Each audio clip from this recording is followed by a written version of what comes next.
The joys of live television, because we had some major issues, and I don't really know what happened, but, are we back?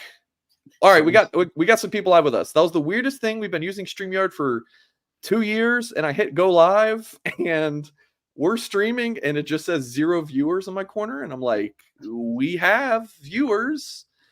Or we usually have viewers. We usually have more than 0, so I have no idea what happened. So I have to get my ducks in a row here. Um, so I gotta, yeah.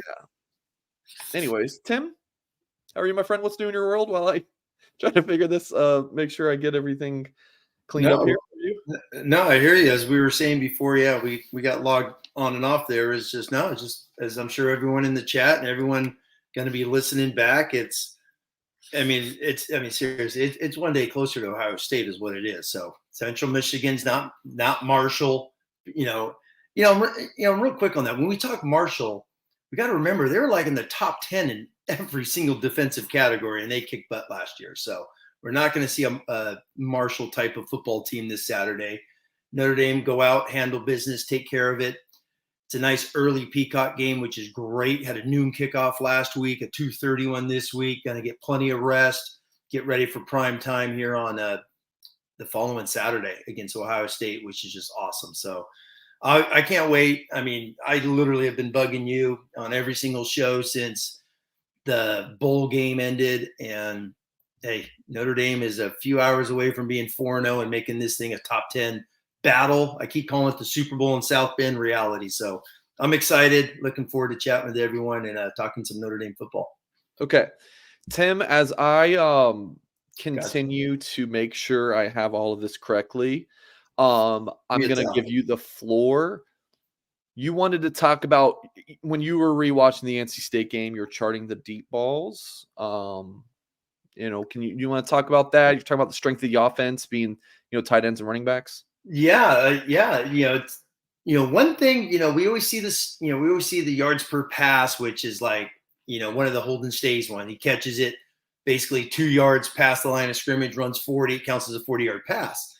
Well, there's always these little corny metrics analytic guys like, and that's the yards per pass, so to speak. God, I can't even think of the darn metric now that I'm thinking about it.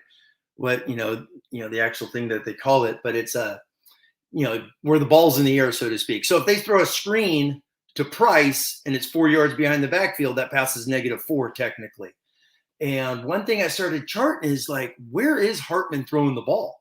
Especially last game against NC State, who has a very good defense. So just started looking at that, and then it dawned on me, one of Nick Saban's, his explosive plays for a run is 12 yards or more, pass is 18. So I just went and charted every pass that was in the air for at least 18 yards. And first half, he was only 1 for 4. The only one he hit was Jaden Greathouse. Sure, it counts as a 13-yard touchdown, but it was 8 yards deep in the end zone. So you got 21 yards that the ball had to travel in the air. So I counted that. And then the 2 big passes to Holden Stays in the second half was 25 yards and 28 yards in the air, which he was 2 for 2 in the second half. But yeah, they had a couple deep balls, some fades, 2 to Thomas and 1 to Rico Flores. They just didn't connect on. One of those was 18 and the other 2 were 30 plus yards in the air. So I found that interesting. And then obviously just keep circling back to what does that mean against Ohio State? Because they're going to play press on the outside. Coming back to what I talked about on Sunday night is how Hartman, he's kind of not, he doesn't care, it seems like. It's saying that as in, I'm going to find the right guy out of the 5. And that's just going back to his, attempts, his pass, how much he is throwing short. And I think the big key going into the Buckeye game is him just controlling that underneath, using stays. The running backs, Mike. I'm counting Chris Tyree still in the backs. You count Tyree in the running backs, that's 20 receptions, though. I'm just using him because he's not playing as much as a traditional slot is with his numbers being so down. So Tyree and the running backs in general, 20 catches between those guys, which I found interesting, how much he's going to them this year as compared to the outside guys. So that was just a little, just a little fun with numbers. I started looking at, when looking at the explosiveness, because those are things people have talked about on Twitter, the message board about the outside receivers. And I think it's you can see how it is a real number when going against the Power 5 teams that have outstanding athletes as well at the defensive back position. Okay, Tim, I got to give you a quick round of applause for carrying me for the last 5 minutes. I was watching your body language, so when I was like, I know, I'm thinking to myself, I probably look perplexed and like an idiot, and people watching on YouTube are like, what the heck? So if you're listening via podcast, you obviously don't know about the snafu, but I click go live, and we were talking for 3 minutes, and everyone's like, Singer, why aren't you starting the show? And I'm like, I thought I did. So never had that happen, but it's all we're good. So I had to go make sure all my ducks were in a row, and I think I got it together. So hopefully. I think that's a really bad take on calling Tyree a running back. Putting him with running backs. I just threw him in there just as, to use his numbers, because most of his catches have been. Tim, he's playing the third. Against NC State, he played the third most snaps of the receivers. God, it sure did. It's interesting. So you got to count him as a receiver. Yeah, it's still 22 snaps out of what? How many snaps did 60. Yeah, that's. But still, it's the third most of the receivers. I mean, they're rotating those guys a lot. Well, that's going back to Mike, which I'd love to chat with the fans, Notre Dame fans, about. Is obviously with Hartman, we're thinking wide open offense. Wake Forest, their pass attack is so different than Notre Dame, because it was. I mean, Sam Hartman. I wish I forgot to message Tyler today. Tyler Horka, because I remember did an article way back about, I think the last 2 seasons, Hartman's passes in the air were averaged over 12 yards per pass, and that was number 1 in the NCAA the last 2 years. This year, Hartman's in the 9 yards, so you can see the massive difference, how so much more is underneath. And does that have to do with Tobias Merriweather not coming along, Colsey just out there blocking, it seems like, and then it's basically Jaden Thomas, so as the true outside guy. And I think this team is, especially NC State, we watched Tennessee State and Navy, but when you watch NC State, really good football team, a defense hadn't given up 20 yards a game the last 2 years. It's funny, what I think the last time they gave up 30 plus points was against Hartman and Wake 2 years ago. So that tells you about Sam Hartman's ability. But Notre Dame this year is still, their best football team is when they're in 12 personnel. And when you're in 12 personnel, that Stays and Evans, 2 wide receivers, meaning Tyree is less, Tobias is left. Thomas is out there a ton, because he's out there blocking like crazy. He's basically a third tight end, the way they've been using him in the run game. So, yeah. So with Tyree still not getting a ton of snaps, it's still interesting how this offense is going to evolve if they don't have a deep threat, And I guess that, some fans don't like, oh, it's a deep threat, blah, blah, blah. It just feels real, though, because, obviously they don't have a Will Fuller. They don't have guys that could take the top off. But you still have to have a dude who could go catch a 40-yard fade, and Hartman's airing it out 35, 40 yards in the air. And that just really hasn't happened. Okay. All right. I think I'm finally back to Zen. Good to go. Usually it takes to put together all the live show stuff. It's a good hour of my day. And because I really am particular and I have a process, and I had to do it in about 35 seconds. Yeah. So, yeah, exactly. I mean, it was a lot of copying and pasting from what I already did from the previous show and everything on the back end. But okay, I think we're back to focusing. Okay, Tim, we got to go. I want to go through some comments real quick. Sure.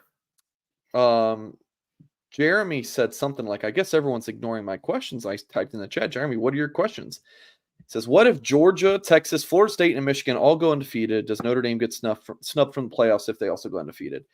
If that situation happens, Jeremy, dude, pigs will be flying. Hell will have frozen over. It's just not going to happen. There's not going to be 5 undefeated teams like this. It's just not going to happen. There's literally no chance. Yeah, if that happens, we're all going to Mar. I mean, it's college football, that's why we love college football. college football is the ultimate unknown. It is crazy. It's upsets. It's this. It's that. I mean, let's just go back to what basically 9-10 games ago, whenever the heck it was, against Clemson. Oh, less than that, obviously, 8, 7, or 8. But Notre Dame was unranked. Do we forget they were 20 days removed from Stanford? Clemson runs in there, number 4, playoffs well in sight. Boom, done. Nobody in the national media expected that to happen. So there's always something crazy. It's college football. Yeah. I love it. And then I don't know if that was the question he really needed answered, or thought Singer to shave his beard. I did shave. It grows fast. It grows fast. Joe said, I don't know at what point Joe said this, but he said Notre Dame fans don't listen to Tim. He's speaking too logically. Derek says Mike Singer with the fresh fade. Yeah, see, it's already kind of it's growing back. And then Mr. 2.0 says, making me nervous, literally looking past this week. I mean, we can. Sure. Notre Dame better not, but I think we can, because we expect Notre Dame to steamroll Central Michigan, but it's why you got to play the game.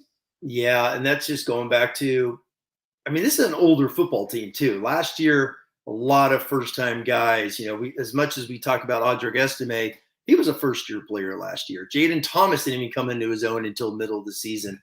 He was a redshirt freshman last year. There's so many players like that. So Blake Fisher was basically a redshirt freshman last year, coming back, getting experience. There's a lot of experience on this Notre Dame football team this year. So I think those guys know those ghosts that have taken place, and they'll go because they know what lies ahead. They're not idiots, right? At least we hope not. They know what lies ahead, and they know it's the Buckeyes, Duke, Louisville on the road, and then the USC roadshow comes to town. It's a heck of a schedule up ahead. Okay, Tim, one thing I wanted to do for today's show, and I forgot to put on our show notes, is we haven't recorded one of our 60-second clips for the socials. It's been, I think, before the start of the season. So can you give me 60 seconds on 45 seconds on your take for Hartman's Heisman chances? Do you think you can do that? Sure. What the heck? Yeah, we'll wing this. We'll wing this, right? Tim gets no time to prepare. All right, Tim. Yeah. Here we go. Notre Dame is off to a 3-0 start in the 2023 season, blowing out Navy, Tennessee State, and handily beating NC State this past weekend. Sam Hartman's Heisman odds have gotten better after that win over the Wolfpack. Tim, do you think he actually has a shot to win the whole thing? Oh, without a doubt. I mean, he's got a great story. The Heisman committee, those that vote, ESPN Game Day, Fox, all those people, they love stories. Sam Hartman has a story, and number one, he's the Notre Dame quarterback, the big 6-year transfer, and Mike, he's got 2 of the biggest marquee football games in America coming up in the next 5 weeks. Ohio State at home, and then the reigning Heisman Trophy winner comes to South Bend as well, Caleb Williams. If Notre Dame wins those 2, he's winning the Heisman. If he's 1 for 1, he will be invited, I believe, to New York City. Okay. Good job, Tim. I like it. So let's dive into it a little bit more. Hartman and his Heisman odds, Tim. So let's pop this up on the screen here. This is the week 1 Heisman odds. So this was tweeted out by On3, and it is not On3's odds. This was what? A FanDuel. So see the tweet here, August 28th. Right, so it's 2 days. This is going into week 1, right? So Notre Dame had just beaten Navy. This picture of Hartman here for folks watching on YouTube, where he gives the thumbs up. I feel like I've seen this 1,000 times. Hartman is at plus 1,600, right? You got Caleb Williams at the top, Jaden Daniels, Quinn Ewers, Jordan Travis, Cade Klubnik. I think you can get those odds pretty low if you still want Cade Klubnik. And there you got Hartman at plus 1,600, Michael Penix Jr., 1,600, Drake May, JJ McCarthy, Bo Nix. Okay. Let's now fast forward to September 12th. So this is just yesterday. Hartman this is now via Caesar Sportsbook. Okay. So different sportsbook, but they're all fairly similar, except for they're not, which I'll get to that in a second. Caleb Williams' odds have improved. Look at Quinn Ewers has jumped up to plus 800. Jordan Travis those 3 all make sense. Their teams are doing really well. And then Old Sammy H. Yeah. Plus 900. And then I talked earlier. Actually, now I can't remember if I said this in our first go at this show or our second. But a guy I like in Dave Portnoy, because I love his pizza review videos. He's absolutely fantastic, from Barstool. Barstool has their own sports book. He dropped, and this tweet is from, okay, I keep talking about this bet. I had to place it. There's too much value. Notre Dame is going to beat Ohio next week, and these odds will be cut in half. So this is what Dave Portnoy tweeted today. I guess Barstool Sportsbook still had plus 2,000 odds for Hartman. I'm assuming he placed that today. It could have been a few weeks ago he placed it, and he's just not sharing it. I don't know. But look at that. $10,000 bet. Dave Portnoy plays for Hartman to win the Heisman for a potential payout of $210,000. It's crazy. But yeah, Tim, as you kind of look at these numbers, any other thoughts on Hartman for Heisman? Yeah, I mean, it's September. It's fun to talk about. It's meaningless. It really is. It's September. How many September Heismans are given out every year? A ton. But the path that he has moving forward is real. It just is real. Someone just commented here, oh, no one's going to award the Notre Dame guy a Heisman. Well, no one, if he wins these big games, Notre Dame hasn't been in these situations. As great as Brady Quinn was, he was a Heisman finalist. He was top 5 2 years in a row. He won the Maxwell Award as his senior year, but he had horrible losses. His 2006 year, they got destroyed by Michigan. And then obviously SC at the end of the year in 06. He was a finalist in 05, but they had 3 losses, or obviously with 2 in the regular season with USC, and then the forgotten loss of Michigan State. So if a Notre Dame quarterback is 11-1, 12-0, man, it's got to be up there. It just has to be, because he's going to put up numbers, especially in these marquee games. So when I say Hartman for Heisman being real or fake, I believe it's real because of the situation he's in. Yeah. And if he goes and especially Ohio State. Ohio State's the first one. Notre Dame goes out and beats Ohio State. I've been watching Ohio State the last couple of nights. It's much more doable than I thought 4 weeks ago. Really? But then it's Caleb Williams, and then it's this. So the path is difficult, as the whole season is for Notre Dame, but it's right in front of them to handle business. And Mike, he's going into every single game outside of USC, the best quarterback on the field. Is he not? He's the best quarterback on the field in every single game. And then he's number 2 in quarterback rating, quarterback pass efficiency. Notre Dame offense is number 2 in first downs. They're top 10 in yards per play, yards per point, yards per pass, all these stats that add up. And if they continue, especially against the meat of the schedule in the next month, it's real. But it starts next Saturday night. Yeah. I take my older brother, his name's Ryan. He's kind of like my good barometer of what the public thinks. Mm-hmm. And that's just kind of like my average Joe buddy. Yeah. And he's texting me, and he was a D1 quarterback. And so he's not really an average Joe in that sense, but just like, again, the kind of the general take of what, college football fans are thinking. And he's texting me, and he's like, dude, Notre Dame is a legit quarterback. And the media just is all over him too. Everyone loves Sam. I think that might have part of this, is that he's a really good looking quarterback who everyone knows around the country. And like you said, there's that feel good story. He comes to Notre Dame. You see all the good stuff he's doing with NIL. There's really good off the field stories for him too. And the rib, the rib necklace taking over. Someone posted on our message board today a really cool story about, some things Hartman's doing with, a children's hospital, I believe it was. So he's an easy guy to root for. Tim, a couple more things on this, but we are first going to hear from our sponsors over at Bird Dog. And as I pop this picture up on the screen, I'm literally chuckling. But yeah, Bird Dog is definitely one of our best sponsors here.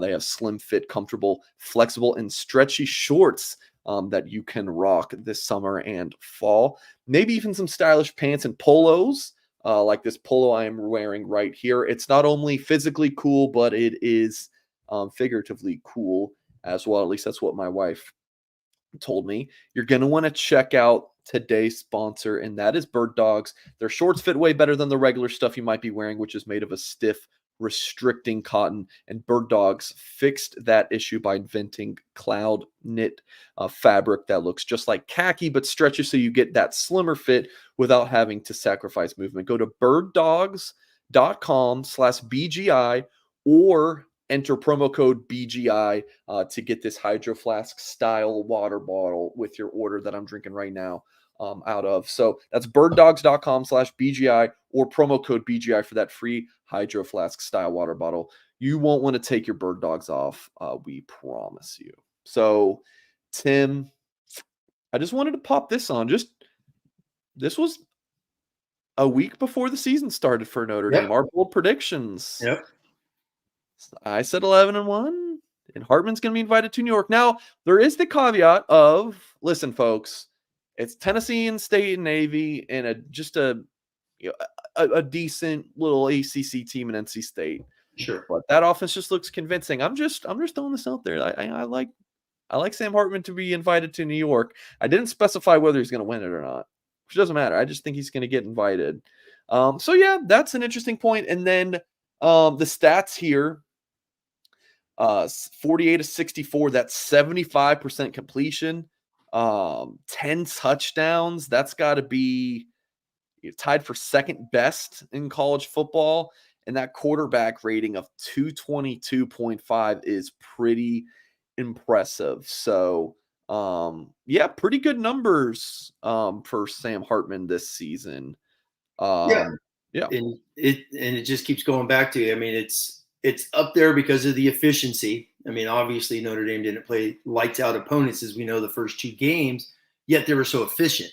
And I think that got out there in the media. What was it? 12 drives, 11 scoring drives in his first two games. And then even last week, which is the craziest stat, 6 3-and-outs, but 6 touchdowns. It's like wild, and then when you think about all the possessions and the new clock rules, but Notre Dame had 15, 16 possessions because it was a crazy game and the turnovers and whatnot, but they still got their plays in, a lot of yards and things of that nature. It's the marquee matchups. It's Notre Dame. It's prime time.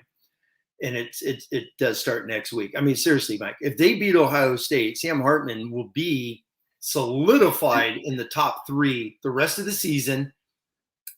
And he's gonna have a legitimate shot, because if they beat Ohio State, I mean, this team's got to go 11-1. They have to.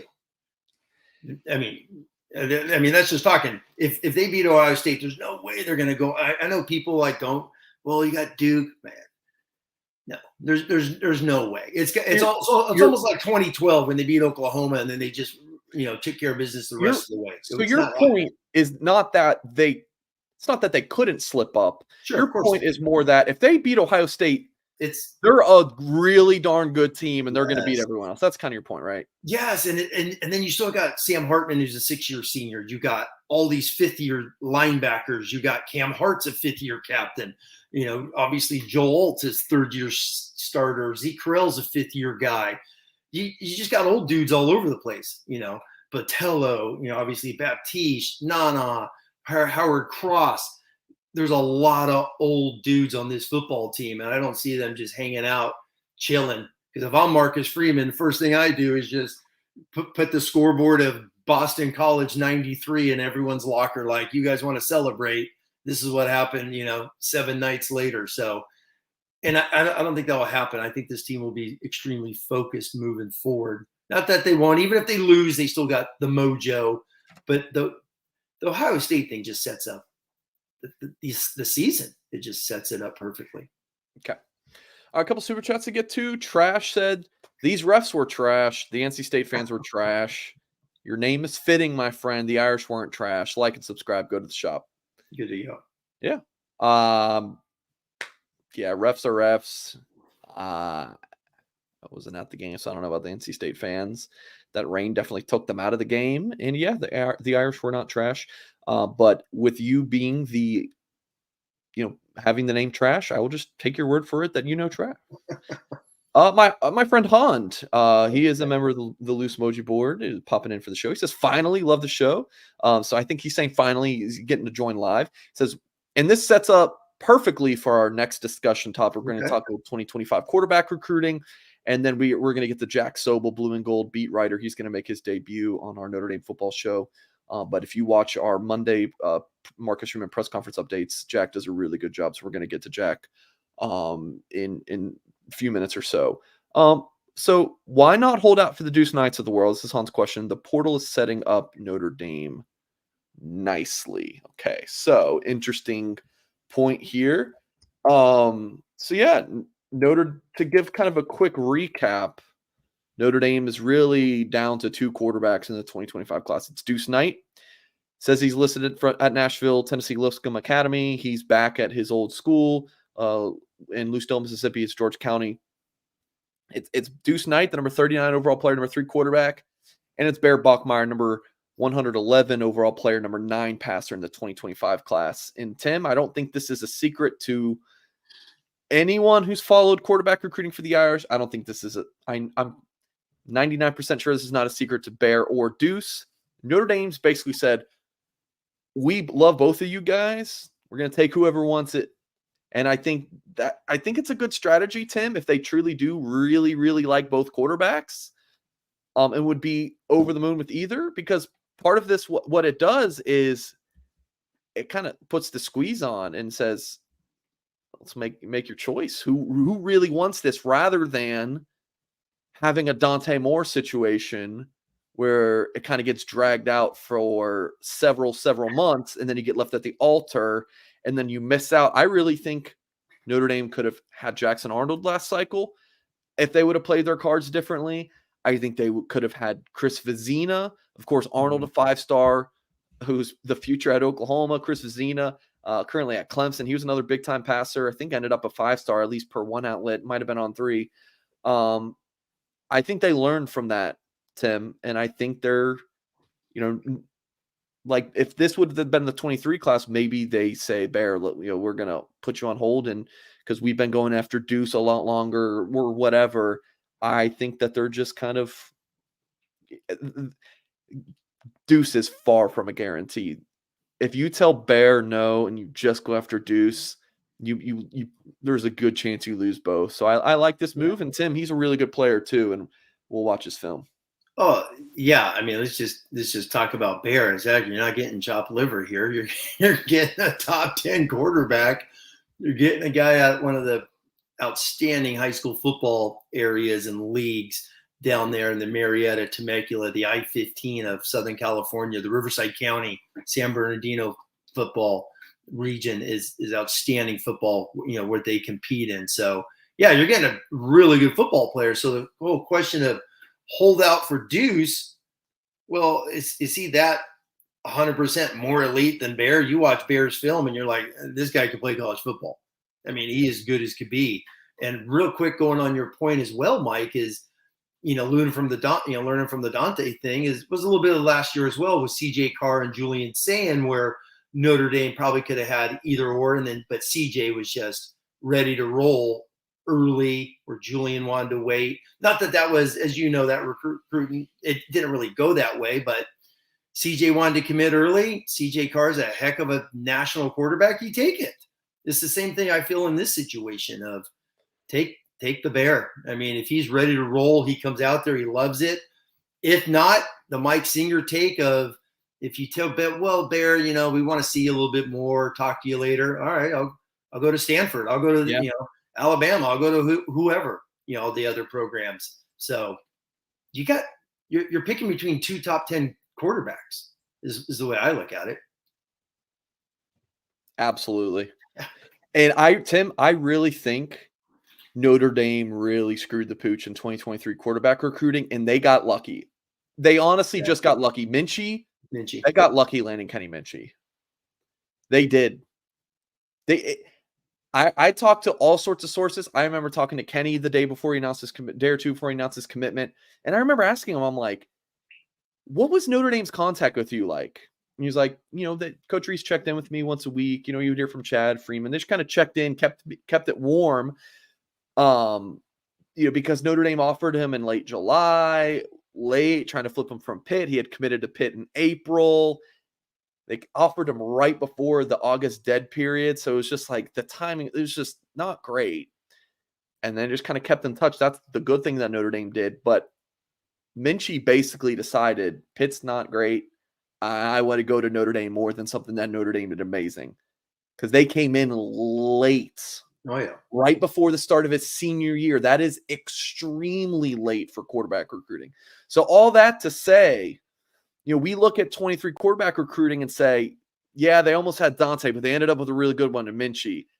I'm telling you, they could have landed, I don't think, the Dante thing's a different discussion for a different day diving into that, but I really think they could have had Vizina if they would have offered him earlier. They definitely could have had Jackson Arnold, and then they ended up with a really good one. But Tim, do you remember that cup of coffee moment where they were looking at flipping like a UCLA baseball commit, like as their quarterback? Yeah. It was looking dire, and then they got Minchie, thankfully, and he looks really good too. That UCLA guy, he was a good athlete. I remember that UCLA guy now. He was good. He was very good athlete, but yeah. But no, I know he's not beat out New Mexico State. I know. He wasn't the Notre Dame. I remember watching this. I'm like, man, he's a good athlete. I don't think he's a Notre Dame quarterback, but good looking high school player. No, I remember that. Yeah, so that's Bear Bachmeier. I logged a prediction for him to commit to Notre Dame earlier this week. I did a video with Darren Pritchett on that. Bachmeier visits Notre Dame this weekend, and I think that there's a decent chance that he visits and he falls in love with it. That's kind of the big thing. What? Let me ask you a quick question. I remember reading one of your articles or interview with him. There's a, I don't want to say a connection, but is it his grandfather's a Notre Dame guy? Yeah, late grandfather, grew up watching, I believe late grandfather, now that I mentioned that. But yeah, I grew up watching Notre Dame games with him, and I know that's something that was important to him growing up. So quite the athletic family. Very Hank Bachmeier, quarterback at Boise State, and now he's at Louisiana Tech. I actually had sent Bear an article that I wrote because I interviewed and wrote on Hank, because that's when I was covering Oregon State and Colorado recruiting them both, I believe. So I actually sent Bear, and I was like, sent him an article when I was at Rivals and wrote an interview. It was back 2015 or so, and he thought that was pretty cool. And then middle brother Tiger, which for folks watching on YouTube, he's got the longer hair. And he's I believe he's even maybe contributing right now over at Stanford. And he was an impressive class of 2023 wide receiver. And then you got Bear. So yeah, you go get the Bear, in my opinion. Yeah. And I think he'll be a really good leader for Notre Dame's recruiting class. I think that would be a really nice get for the Fighting Irish. Yeah, and I said it earlier, and I'll say it again as we wrap up. It's people always wonder about the competition he's playing in is outstanding. So it's like a step below Trinity League, right? But not a big. Oh God, yeah. I mean, the Trinity League is is Division I college football. All those guys, it's crazy. But it's all public schools. But the public schools he plays in his league alone, it's Norco, which is Corona, Riverside County. For those who know Southern California, outstanding Division I football player. It's where Toby Gerhart went, the great Stanford Heisman finalist. And then Corona Centennial, who's a national top 25. Mickey? Is that where Mickey? School. Yeah, Mickey went there. Where Mickey went. McKinley, Jalen McKinley, the wide receiver. Great. I mean, they 5-6 guys a year go Division I out of that high school. So these are the guys he's playing. He's already played Rancho Cucamonga, great high school football program in the Inland Empire. And he's got San Clemente, great program at the edge of Orange County, North San Diego, right there. Outstanding football. So he is playing really good football, putting up really good numbers. And you watch his film. He's a talented, and you know me, I love Southern California quarterbacks. Notre Dame has a long history of great California quarterbacks. So I would be hyped. So I hope people are excited that if he comes aboard Notre Dame for this class. Yeah, it's no lock that it happens. Notre Dame, who knows? They could end up with Deuce still. But if they get Bear Bachmeier, that'll be a pretty sweet pickup. Tim, I was just about to tell you, because I want to address this another comment or another sentence in Han's question. I was gonna, Tim, give me a quick 60 seconds on this. And I remember this YouTube comment we got the other day where this doofus is like, Singer, I really don't like when you tell your co-host to limit them. That's so rude. I'm thinking to myself, I watch ESPN and the host will be like, you got 10 seconds because we got to move along. I'm just thinking to myself, like, this is some crazy thing I'm doing that we got to move the show along. But anyways, Yeah, we Tim, don't do 4-hour shows. Those are way too long. I couldn't talk that long. Tim, yeah, I don't have enough water No. to sit here and drink to keep me hydrated for that long. Okay. I don't know if you've heard my take or if I've discussed this with you. So and I know I'm kind of dropping a bomb on you and I'm going to ask you to answer it shortly. So, do with what you will, but we got to get this ad and then we're going to bring on Jack. Sure. But I've kind of I've changed my take on like transfer portal quarterback recruiting for Notre Dame. And like, why not just be the quarterback portal destination now? Like, yeah, at some point you want to develop your guys, but if whatever quarterback is out there right now who's going to end Yeah. up in the transfer portal and could lead Notre Dame next year, he sees what Sam Hartman's doing, the NIL deals, the success on the field. Maybe Hartman goes from being a 7th round to an undrafted guy if he would have came out this past season to now bumps up to the 4th or 5th round. Like, what if Notre Dame uses the Sam Hartman project to now become quarterback transfer portal U? I don't know, like, what that does to high school quarterback recruiting.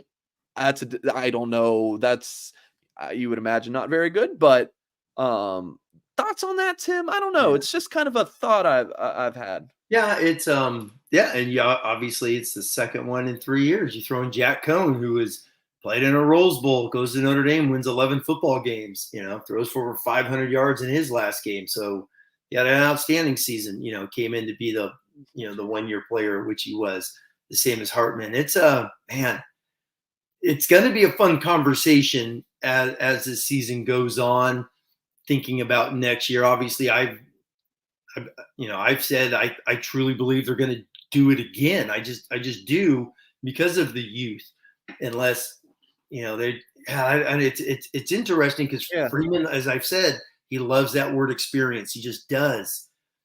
But at the same time, yeah, when do you play a Brady Quinn, a Jimmy Clausen again as a freshman? When do you hand them the reins as a sophomore, and just say, it's your program, take over? How does that happen? It has to be a dude, which means a Minchie, a CJ Carr, a Bear when he comes along, if he comes to Notre Dame, whoever you get in 25. It's almost like they got to show up, show out instantly as a freshman and just be like, yeah, that's a guy I know I could give the ball to. And then maybe sprinkle him into some games like they did Buckner in 2021 to prepare him. So, right. I don't think they're going to do that this year. And you don't think they're going to do what? Sprinkle in Angeli or Minchie, unless it's just a blowout. I don't think they're going to do that. I think Hartman's the guy. So right. That's an interesting take, Mike. And that's definitely something, obviously we're going to talk about this 1,002 times between now and the bowl game of what's going to happen. But you're right. If there's another Sam Hartman, if there's another, Caleb Williams transferred, Kyler Murray. I mean, there's so many guys that have just transferred. I mean, look at the quarterbacks they're going to play this year. There's tons of transfers. Even Brennan Armstrong is an outstanding athlete, a good quarterback in his own right. So if there is someone out there that has those qualities, Freeman's going to take a look and contact him. Yeah, I love this comment from Just One ND Gal. That's what we're doing with kickers now, basically. Exactly. But okay, my thought, Tim, is basically, so you have Hartman. Now you look at your young quarterbacks. Are any of them ready? Do we believe that they are ready to go for 2020, the next year, right? Sure. If not, no, go get a transfer quarterback. How many, like, at some of these at some of these like Power 5 colleges, how many backups are like a junior or a senior at the school they signed with, right? If Pine is at Notre Dame, if Buckner's at Notre Dame, you're a junior, senior, and you're not starting, you are transferring. Yeah. Go try to start somewhere else. Now, Pine got hurt. He's not starting at Arizona State. Buckner's the number 2-3 guy at Bama. But they weren't going to stick around just to sit on the bench. So I feel like that's just kind of football now. Like, or let me throw this out. It's a transfer or your freshman is a stud or your sophomore is a stud and you're going with them. Like there's not really a lot of waiting your turn anymore, Tim. There's But no like, yeah, go ahead. no, I'm sorry. I was going to say, I was just thinking of Hudson Card. So do you take a Hudson Card? Obviously, he played a little bit because of some injuries to Quinn Ewers. But I'm just using him as an example. Do you take a highly ranked guy like a Hudson Card who's basically sat on the bench for 2 years? He's going into his junior year. Do you take him over what's on your team already? You know what I mean? Do you take a Hudson Card saying, you know what? He hasn't really started much. And once again, people, I'm just using him as an example of someone who sat for 2 years. I don't know. Where's he at? Purdue? Is he starting this year? Purdue? I haven't seen Purdue stats at all, so I'm not sure. So it's interesting to see. Or do you take a flyer on someone like that okay, he's going to be a junior. We could give him the ball. Or the transfer is going to be Jack Cohn, who was a starter, took you to a Rose Bowl. Sam Hartman took Wake Forest. Wake Forest of all programs, the ACC championship. We're not going to have 6-year seniors anymore, but those things are going to, the 5th-year guys will be more. I think there's one more year of this 6-year stuff. But do you take a Sam Hartman as a 5th-year guy in 2 years? It's going to happen because quarterbacks they fly around like crazy. Yeah, they just do. That's one position that just leaves on the dime. And part of why, if I'm like a Notre Dame or any school that's kind of going with the method that maybe I'm throwing around, is I would kind of feel bad with that method, but these kids can transfer one time free. Yes. And then they can transfer again if they get their degree. So they get 2 free transfers. The days of a kid sitting out a year, it's very rare. But I think that kind of wraps up that discussion, Tim. We're going to read a quick ad, and then we're going to bring on Jack Sobel, Blue and Gold beat writer, to talk about some of this stuff. And I want to ask Jack about if he has any takes on that whole potential quarterback transfer discussion.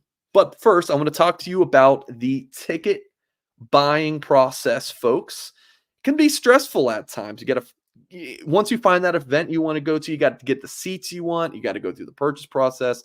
It can be stressful, especially if you're like me and you are finding tickets at the last minute, but it really shouldn't be that stressful. And I want to introduce you to our newest sponsor. That's Game Time.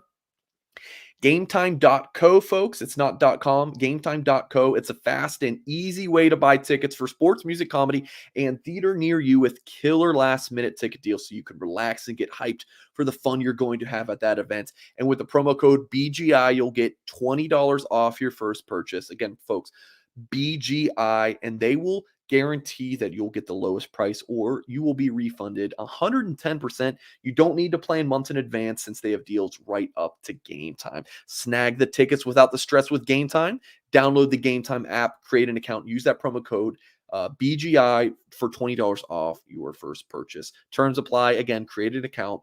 Use promo code BGI for $20 off your first purchase. We'll go ahead and bring in Jack Sobel. Jack, meet Tim. Tim, meet Jack. I don't know if you guys met before, maybe discuss some things on the message board, but here we go. Tim? Yeah. Welcome, Jack. Thank you. Thank you guys for having me. I really appreciate it. So Jack did a phenomenal. Jack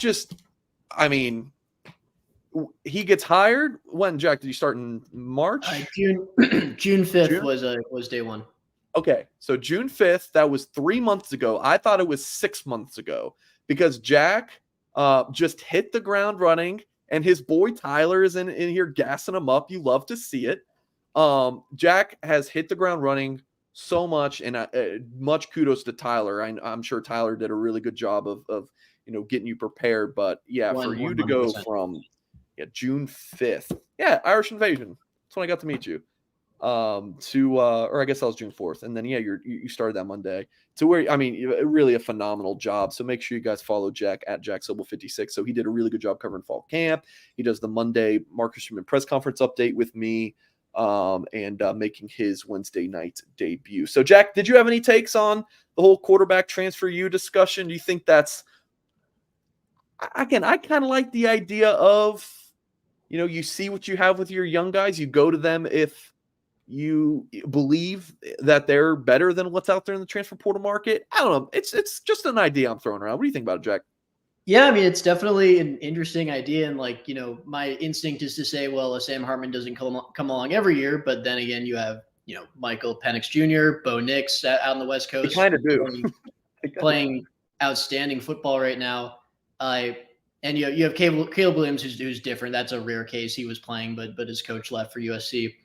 But you also have to think that those are three of the many, many, many quarterbacks in the transfer portal. And I think Mike, there's something to be said about like even if we got a guy coming in like a CJ Carr, and we don't feel great about our two quarterbacks. I'm not saying this is what Notre Dame's roster is right now, because to be honest, like I liked what I saw from Steve Angeli in fall camp. I heard nothing but good things. We didn't see Kenny Minchie do a ton in fall camp because we didn't see the threes much, but we've heard nothing but good things about Kenny Minchie. But if you're internally and you're thinking, maybe we don't feel great about these guys in the immediate future, then you try to get a guy. But I think abandoning high school quarterback recruiting would be a step too far, because then what happens if you whiff? Then nothing. Yeah, I mean they would never abandon it, but they might damage high school recruiting. Yeah, but that's part of it. You got to do a good sales job for Notre. So it's a theory. I don't know. We'll see. It's interesting. If I were Notre Dame, like I also wouldn't shy away from like, we like Angeli, we like Minchie, we think there's a chance Carr could be ready right away. Just like, don't give the job to anyone outright. Three-way competition. I think if I had to, I'm not the one deciding, but if I was and I had to decide now, that's probably the route I'd go. Okay. Mike, let me just throw a quick little wrench in this, since I think we could assume, never want to say the word assume, right? But you could assume you're going to have three quarterbacks right on the roster. Are you going to have the ability to have a four? So if you bring an older guy in, one of the three young ones is going to go for sure. So do you just do that moving forward, and you just keep it going? Like we're going to just constantly throw a third one in the wrench, and the one that leaves is the one we're maybe okay with. Tim, going back to when Marcus Freeman took the job, remember I had said like I would point to oh my gosh, what was the special teams coordinator last year? The guy who's with the Colts, Brian Mason. I pointed to what Brian Mason did. I was like, what he's doing at kicker, where he's bringing in like all these he's bringing all these transfers, let the best man win. Like that is very much when Freeman worked for Fickle. Like that was the Fickle thing, was like, we're going to bring in the most competition and let the best man win. Like it's a cutthroat kind of deal. Dude, I think that's basically what Notre Dame might do at quarterback. Like, and you can transfer out easily. So it's not like Notre Dame's screwing over those guys. Like this is happening elsewhere. Oh gosh, Andrew. No, it's a real conversation. It's it's one that's going to go on all year. Andrew says, "Would it surprise me if I transfer back?" I would be shocked if that happened. That's up there, Mike. Yeah, hey, Andrew, appreciate this. 5 undefeated teams. That's not going to happen. Yeah, I would say crazier things have happened, but I don't really know if they have. Right. Jack. So JD Bertrand might be out day to day from Freeman in Thursday. I'm sure he'll get asked about this in a short press conference, but thoughts on what Notre Dame might do at linebacker if Bertrand's out on Saturday? Hopefully, and then you hope he's back for the Ohio State game, obviously should be, but not that they really would need him for Central Michigan, but just curious your thoughts on what Notre Dame might do at the linebacker spot if Bertrand is out. Yeah, I think the immediate answer is Kaiser starts at Mike. Kaiser has been playing Mike. He and Snead have played at the same time. And Notre Dame typically, in non-Navy games. I was looking earlier. I couldn't find the exact stats. And the Navy game would warp it anyway. But my estimation would be they're like 75-80% nickel. And that's what makes Bertrand's injury. Obviously, you wish it didn't happen, but that's what makes it easier to swallow, because you're perfectly comfortable starting, Kaiser at Mike, Leafau at Will, rotating Snead in, and Snead's perfectly capable of playing Rover when they bring a third linebacker in. I also think like Bertrand's injury kind of makes you think like, well, they were two injuries away from having to play, Drake Bowen or Jaden Osbury real snaps on defense. Now they're one injury away.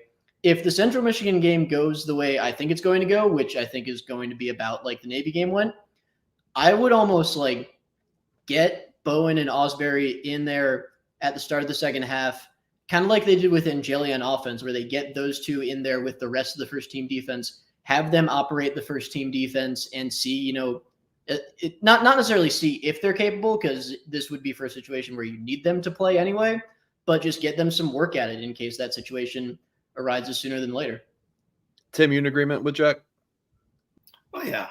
Yeah. I mean, that's a great point. Let Bowen, let Drake play next to Marist, or let, Osbury play next to Kaiser. I mean, it's going back to what we've been talking about for months is these, I've been saying it forever. These fifth-year linebackers, everyone wants to talk about the young guys. Those guys ain't sitting on the bench. They got too much experience.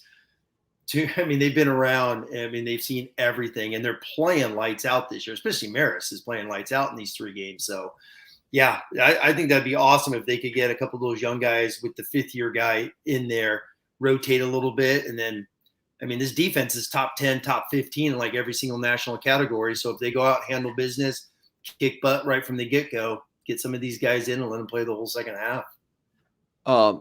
Another topic here, we obviously talked a lot about Sam Hartman's, the potential Heisman candidacy, but Tyler tweeted out a video. We're not going to play it for the sake of time, but Hartman was asked about his Heisman campaign, and Hartman mentioned the O-line, tight ends, Audric Estimé, the receivers, Parker, Gaduli, Freeman, scout team, and Notre Dame sports nutritionist before, or I guess he didn't even mention himself. Like, Jack, just thoughts on Hartman and interviewing him, just your general, how he's kind of handled himself. Seems like a really, like a pro's pro. I mean, he is coming up on 42 years old, so he's obviously been there before.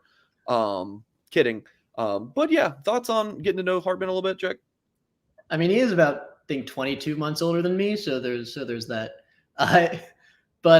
No, I think Hartman he's very much media trained. He's been there. He's been in this position for 6 years. He was I would assume the media at Wake Forest is not as prevalent as it is here, but I mean there is media. He talked to the media for 5 years there, and he's obviously prepared to deal with talking to reporters. He will never talk about himself, no matter how much we ask him. I was joking on Twitter, like the person who gets Hartman to talk about himself first should win some sort of award or like win some kind of bet or something, because it's getting to this point where like he's asked about his potential Heisman campaign, and he's just rattling through the list. But he also said like, yeah, I think in 2021, people, brought up the H word, I guess at Wake Forest, and he reads stuff. He admitted like he's aware of it, but he's going to credit his teammates first and foremost, and he's not really going to focus on it, I don't think. Tim, any thoughts? No, I was going to his Wake in 2021 was outstanding. I think he ended up being, I believe, the second team all conference Q, but I mean they were top 10. Until they lost, God, I want to say the shootout against North Carolina, like 55-52 or something crazy, I think was their first loss. So, yeah, Hartman was in some of that, especially the October-ish, because Wake was like 8-0, 9-0 until they lost. So, yeah, I mean, when he mentioned that, I did listen to his press conference last night, and, when he talked about, I've been there, I've been through this before, and, it just shows once again his experience. He's been through so many things already as a college football player. So, that's what goes back to making next week so much fun with Notre Dame playing the Buckeyes with an old man at Q. Old man Hartman. Okay, super chat real quick from Chris. He says, higher ceiling Minchie and Angeli. Tim, do you want to comment on that? Well, since I've said Freeman's bringing in a QB transfer for 24, I'll stick to QB transfer for 24. Jack, do you have any thoughts on this? Not really. Like I haven't seen Minchie enough to confidently say he or Angeli has the higher ceiling. But again, from what we saw in Angeli in fall camp, like he looked good. From what we saw in the Tennessee State game, I wrote about it for the site. Like he obviously wasn't perfect. like he played like someone.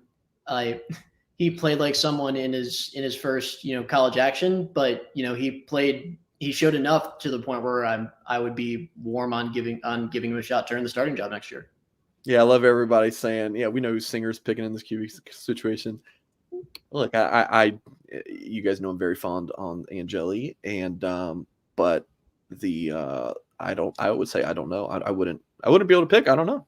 Because Minchie's really good too. I think they're just both pretty good quarterbacks. Alex says, look for Jalen Daniels at Kansas next year. Yeah, I mean, for a transfer.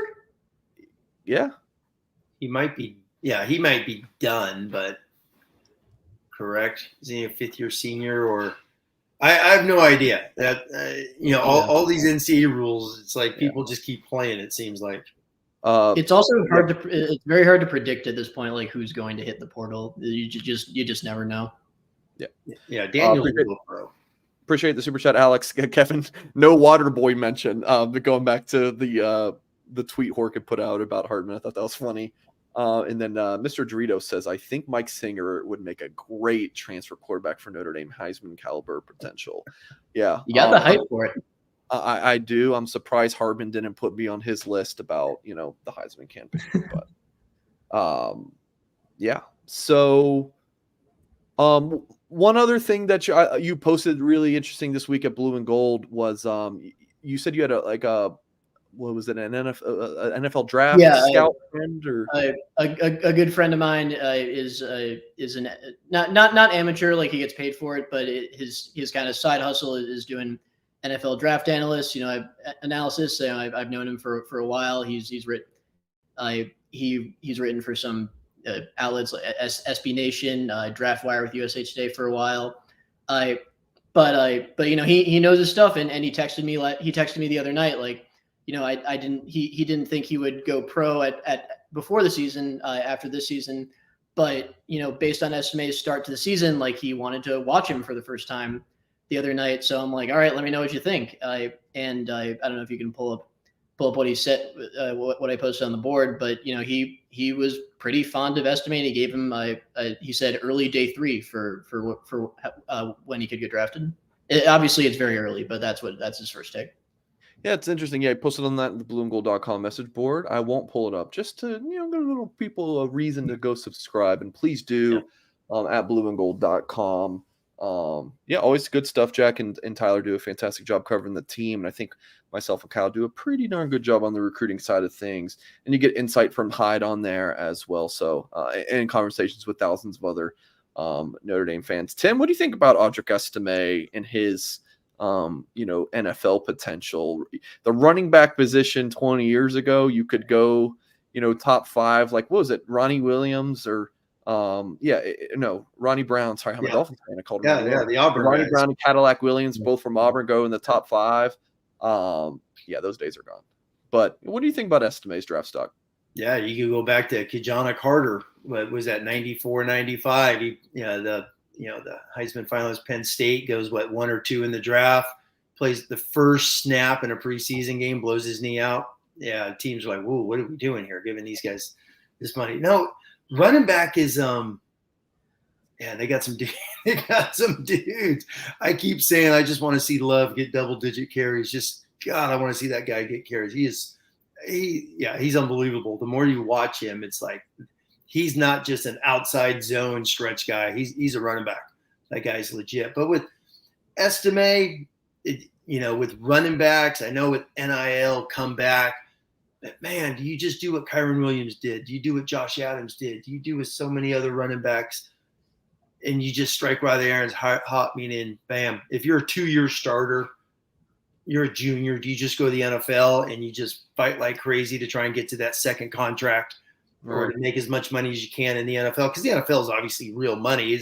I mean, what's he really getting in NIL if he came back for a senior year or so? Dude, who knows? Exactly. No, I agree. So Jack's buddy says, I could see him going 6th, 7th round. What is that, 250,000? I don't know. Well, I'll say, like he said early day 3, so that would be like round 4. I think is what he told me.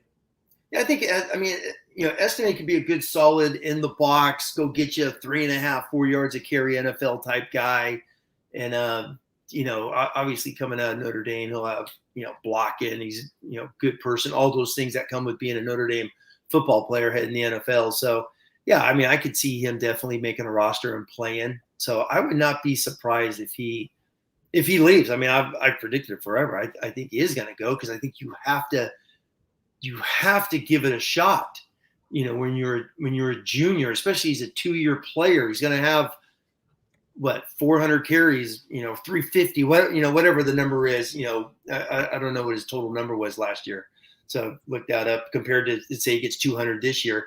Those are wear and tear. And if you're a running back, you just got to go. You got to go. I just wonder if there's like that dollar amount that's like, if you get this in NIL, then you stay. So yeah, it's interesting. This is college football nowadays. Yeah. But as Notre Dame fans, I'm sorry, Jack. I was going to say, but as Notre Dame fans, with the way recruiting has gone, it's almost like, we love you, Estimé, but I want to see these guys. Oh, interesting. But that's true. It's, he leaves, and then you got these other guys, and we haven't even talked. I mean, we haven't even mentioned the 2 running backs coming in this class in months. Those guys are outstanding. So the running back room is not going down 1 inch next year. I mean, they're going to be loaded again. Jack? Yeah, no. What I was going to say is like, I think what helps Estimé with his stock right now is like that he showed that his hands have improved. Like my friend said, like he's not he won't like run some of the more complicated routes for you, but you're not going to need him to. He can catch the ball. That's what's most important for him. And the other thing is the long speed he showed, like the build up speed against NC State, where he's outrunning defensive backs down the field. I think that's very important for him. In combination with the power. What would be working against him coming back, I think, is the longevity issue that running backs face. Like NFL teams want guys coming in who don't have a ton of mileage, a ton of that many carries in college. Being there for more than 3 years, like there's a chance. Like obviously you talk about the disaster scenario of him coming back and getting hurt, God forbid. But there's also the scenario like adding 200 more carries. Like if he doesn't markedly improve, his short area burst, which that's a tough thing to improve. Like how much, if anything, could an extra year help his draft stock? Oh, great point. Or excuse me, 7 figures could be like, so Well, that's an interesting thing with like Kyron Williams. It's, he played just a pinch last year, was banged up as his rookie year. And now look at him this past week, he had 2 touchdowns. So, that's what you just do with running back. The running backs in the NFL, I know the contract talk was fascinating to follow this summer. All these guys fighting for all these millions, and the owners are like, well, I'll just go get another guy. No one wants to pay these crazy salaries to running backs because it's, man, you're just a snap away. They've also seen like the Todd Gurley contract, which I think the Rams had to get out of like before year 2, maybe even kicked in. The Ezekiel Elliott contract, I think the Cowboys had a huge amount of dead money. Like it was a 6-year deal. They might have cut him after year 1 or 2, and like teams see that, and like they say to guys like Josh Jacobs, Saquon Barkley, Jonathan Taylor, like we love you, but like it's just not good business to give you that contract right now. They got to do what's best for the franchise. Yeah, excellent insight from Jack Sobel, folks. We'll have him more on our Wednesday show. And again, every Monday, he joins us to break down Marcus Freeman's press conference. And then when he and Tyler are on the, whether it's a Notre Dame home game or if they're both at the road game, they'll do a post-game, we call it stand-up reaction video. Tim? Yeah, I was going to say, I have one question for Jack since Tyler's not on tonight. Obviously, you're in South Bend. Are you starting to hear it? Are you starting to feel it? What's that going to happen next week? The Ohio State game? Not yet. A ton. I also, to be fair, I haven't been out much on campus because I've basically just spent Monday through Thursday writing. But I mean, I'll try to walk around before the Central Michigan game. Oh, thank you, Kevin. I really appreciate it. I'll try to walk around before the Central Michigan game, and I'm sure there'll be a bit of a buzz. Like the team, and I'm going to write about this for the magazine. Like the team is very much focused on we're not overlooking Central Michigan. Freeman said like we'd be crazy to overlook Central Michigan. Everyone else on the other hand is very much overlooking Central Michigan and looking forward to the Ohio State game, as I think everyone probably should be. Folks, please do follow Jack at Jack Sobel 56. Jack, really appreciate you joining us tonight, man. Thank you so much for having me. All right, Jack Sobel really does a fantastic job. I messaged our guys today, Tyler, Jack, and Kyle, and I was like, guys, I am so freaking proud to be on your team. Now, would I take loose emoji over all of you, including myself? Oh, absolutely. But otherwise, I am like, these guys seriously are. It's a fantastic young team of riders that we have at Blue and Gold, and they're all really, really good on YouTube. Jack's fantastic. Tyler's an absolute superstar. Kyle, fills in on the post game show Saturday, and he was a stud. I was like, Kyle, breaking down the O-line play. I was like, I didn't know you had it in you, Kyle. Really fantastic. Yeah. W Jack for sure. Tim and Mike, remember the crazy YouTube comment from the summer? The guy was saying the Chippewas would do better than Notre Dame this year. Yes. Yes. I kind of do. That sounds familiar. Yes. That's funny. Tim, I got 4 comments started up. Sure. Go ahead. And then we're gonna sign off. Tim, do you remember like December? Maybe there's like 3 weeks in December where Notre Dame is going to take a transfer quarterback, and we just got every show. It's like, what about this guy in the transfer portal? What about this guy in the transfer portal? Or just like, I don't know. I mean, he's got to enter the portal first, and then we got to see if Notre Dame's even interested. So, Chris, I appreciate the question, but like, we'll go down a crazy rabbit hole. And real quick, I'll give a quick 30 with Malik Murphy, great SoCal Catholic League out of Gardena Serra, outstanding quarterback. But that's going back to my point that I was talking about 15 minutes ago. Do you take a Malik Murphy who's been in Texas for 2 years, hasn't played, come into Notre Dame, and that's your guy? It's got to be a grad transfer. I don't think they do. I don't think it has to be a grad transfer, in my opinion, Tim. I agree. Not only is it difficult for Notre Dame to get undergrads in, but I think you bring in, what's Marcus Schumann's favorite word again, Tim? Experience. But yeah, appreciate the comment, Chris. You know what, Tim? Are you having a 2 Tigers post game for Notre Dame beats the Buckeyes? I'm out of 2 Tigers. I would like more 2 Tigers. I have some 2 Tigers. I had a couple big shipments come my way. I will definitely have a 2. I love that number 2, by the way. I will have 2 Tigers for sure. And I'm you know what, man, it's still far out, but I've watched Ohio State the last couple nights. I've stayed up late starting to watch them, just to just get a feel for them. McCord's got an arm, by the way. That dude could throw. But man, if Notre Dame's going to beat Ohio State, it's going to be this year. Tim, if Notre Dame beats Ohio State, man, life is going to be so good. I mean, the YouTube is going to go crazy. The board is going to be brilliant. I mean, the recruiting is going to be marvelous. Just the vibes will be outstanding. Tyler said, I'll let you know if there is Ohio State buzz when I'm at the backer on Friday, but that buzz might be might be tough to differentiate from my beer buzz. So no, but seriously, Tyler, it's like, man, obviously he was there last year for the Clemson game, but that was an unranked Notre Dame. Tyler obviously went to the Buckeyes in Columbus, and that was a game 1, a Super Bowl atmosphere with Freeman's first game. Yeah, this is a true top 10 battle. Early season game 3, 4, all that good stuff. 5 for Notre Dame, but it's going to be rocking. The stadium's going to be nuts. It is going to be awesome. And this Ohio State team, as talented as they are, and they are loaded. Their defense is, man, they got some dudes on D that could run. But this Notre Dame team might be built to beat them by 1, and that's all they got to do. And then lastly, Left Twix said, what's Hartman's draft stock? Control Sniper said Hartman could go 2nd, 3rd round if he keeps it up. I doubt 2nd or 3rd round, but I could see it going from 6th to 7th round is probably would have been, or maybe even undrafted if he would have went out of Wake Forest. I honestly could see, like, if he does have like the get invited to New York for the Heisman ceremony year that I think he's going to have, I don't think 4th, 5th round is unreasonable to think. Tim, what do you think? Yeah, possibly. It's some of his balls this year have just been crazy accurate. He's got accurate it's always going to come down to the NFL, the arm. They're going to talk about all the measurables and all that stuff. Does he have the arm? Bryce Young's little, but Bryce Young could sling it 60 yards like crazy.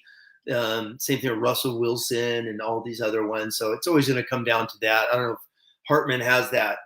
Boom! I'm going to throw that thing in the air, 55-yard arm, but he's got a lot of other intangibles. And when you see Sam Hartman, you're telling me he can't go be a third-string quarterback in the NFL.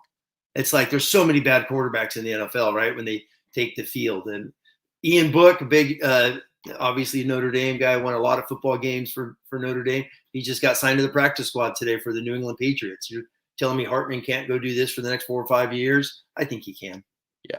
The Book went in the 4th round, but it was the last pick of the 4th round. So it's like, It's the last. It's not like he was a fringe 3rd rounder guy. Like, the Saints probably picked him a little early. Yeah, I don't think this talk of Hartman being a 2nd, 3rd round, I would be stunned if he was that high. I just would. Yeah. So, all right, that's an hour and 11 minutes. Tim, fantastic show tonight. I think we had really good conversations. Bear Bachmeier, Sammy for Heisman, some really good stuff with Jack Sobel, terrific young writer at Blue and Gold. So, yeah, we are going to wrap it up there. Let's see. Thursday morning, 10:30 a.m. Eastern time. Myself and Kyle Kelly will talk some Notre Dame recruiting. 12 p.m. Eastern time Friday, or around that time, we'll have our final thoughts, observations, and prediction video that Tim and I are going to record after we're done here to preview Notre Dame versus Central Michigan. Tim and I will be live right after Central Michigan game. Right, Tim? You're not coaching Saturday? You're good? No, yeah, I'm ready to roll. This upcoming Sunday, fingers crossed, Goolsby will not have another birthday, just teasing you, Ghouls. But we'll have a Goolsby show 7 p.m. Eastern time, most likely on Sunday, because the Dolphins play Tim Hyde's Patriots. Prime time. We are going to 8:20 Eastern. So we're gonna my Dolphins are gonna kick some ass. And then next Wednesday on our show, I will taunt Tim just a little bit because Tim's nice.